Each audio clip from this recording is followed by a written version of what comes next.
നിങ്ങൾ കണ്ടില്ലേ, ഇത്തരം ഘട്ടങ്ങളിൽ പോലും വളരെ മോശമായ പരാമർശങ്ങൾ നടത്തി ചില്ലുകൂടുകളിലിരുന്ന്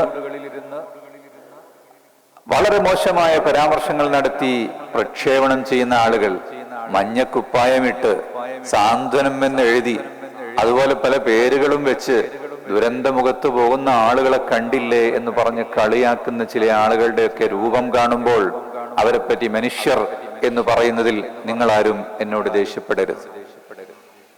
മനുഷ്യന്റെ കോലത്തിലുള്ള ആളുകൾ തന്നെയാണ് അത് ചെയ്യുന്നത്. ദുരന്തമുഖത്തേക്ക് ഇവർക്ക് പോകാൻ ധൈര്യമില്ല. ഈ പറയുന്നവരോ അവർ ചില്ലു കൊട്ടാരങ്ങളിലിരുന്ന് വീഡിയോ ഉണ്ടാക്കുകയല്ലാതെ ദുരന്തത്തിന്റെ പരിസരത്തെങ്കിലും പോയി നോക്കിയിട്ടുണ്ടോ? ഒരിറ്റു വെള്ളമെങ്കിലും ആർക്കെങ്കിലും എത്തിച്ചു കൊടുത്തിട്ടുണ്ടോ? ഉമ്മമാർ നഷ്ടപ്പെട്ടു പോയ കുഞ്ഞുങ്ങൾക്ക് അമ്മിഞ്ഞപ്പാല് കൊടുക്കാൻ ഞങ്ങൾ തയ്യാറാണെന്ന് പറഞ്ഞ് സ്വന്തം കുഞ്ഞിനെ മുലയൂട്ടുന്ന ഉമ്മമാർ രംഗത്ത് വന്നപ്പോ അതിനെ പരാമർശിച്ച് കളിയാക്കാൻ വേണ്ടി ആർക്കെങ്കിലും സാധിച്ചിട്ടുണ്ടെങ്കിൽ അവരെ മനുഷ്യർ എന്ന് നാം വിളിക്കുന്നുവെങ്കിൽ അത് നമ്മുടെ പാതകമാണ് എന്നേ മനസ്സിലാക്കേണ്ടതുള്ളൂ. നിങ്ങൾ കണ്ടിട്ടില്ലേ, രാത്രി 2 മണിക്ക് ശബ്ദം കേട്ട് വിവരമറിഞ്ഞ് ഉടനെ ഓടിയെത്തിയ വളണ്ടിയർമാർ അവർ രാത്രിയും പകലും ഇല്ലാതെ ഓടി നടക്കുകയാണ്.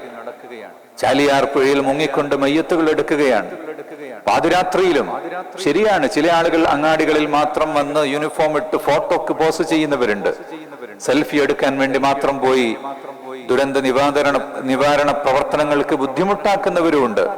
അത്തരം ആളുകൾക്ക് യാതൊരു സ്വബോധവും ഇല്ല എന്ന് മാത്രമേ നമ്മൾ മനസ്സിലാക്കേണ്ടതുള്ളൂ.